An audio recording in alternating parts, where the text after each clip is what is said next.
When I was 5 years old, I became my father's emotional caretaker. I became shy, a people pleaser. I feared speaking up, and I conformed to what everyone else wanted me to be, which was the good girl. But I always knew that I was put on this planet for a reason. I had this fire in my belly. I knew that I was meant to make a difference in the world. My vision was always bigger than my fears. For college, I went to Sonoma State, and I got a psychology degree. And I remember sitting in class, having a question run through my mind, and I would think, nope, not gonna ask this question. I would go into a panic. My heart would start to race. My face would flush, and I would break out in a cold sweat. And I never actually did raise my hand to ask that question. I didn't want to be seen, I didn't want to be heard, and I certainly did not want to be in the spotlight. After college, I went to work in a group home with foster kids. I loved it. I loved the kids, but I wasn't feeling as fulfilled as I wanted to feel, as I had hoped I would. As you can imagine, youth don't typically come up to you and say, "Thank you so much, you're making a huge difference in my life, Erin. I'm so happy that you're here." So I wasn't getting that fulfillment that I was looking for. During that time in 2008, I'd gone to a few network marketing parties. And every time, it was the same consultant, same company, every time she would ask me, "Would you like to join my team?" And my response every time was, "Absolutely not. I don't speak in front of people. No way in hell." And one day, something shifted. And I called her up and I said, "Rose, I do want to join your team." Now, as you can imagine, going from not wanting to raise my hand in class to joining a network marketing company where I'd have to get up in front of people and speak was a pretty big leap outside my comfort zone. What I haven't told you yet is that this company was not selling makeup or selling jewelry.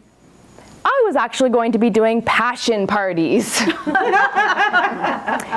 Yeah. For those of you who don't know what passion parties is, I was going to be selling romance enhancers, things that went buzz in the night, things that required batteries, okay? So I went from, "Please don't see me, look at me, I'm not speaking in front of people," to, "Hello, let me sell you some things for your bedroom," right? But I did that on purpose. I knew that if I was going to make a difference in the world, that I knew I was supposed to be making, that I needed to get out of my comfort zone. I needed to get out of that little box that I was living in and to grow my confidence. I spent 5 years with that company. I was at the top of the sales team every year on my team. And I grew my confidence in tremendous ways during that time. And I learned that I loved empowering women. I loved watching them grow, just as I was growing my confidence. And so now, I'm a confidence coach. And I get to support other women. I get to live my dreams, and I get to support other women who have the same fears as I did.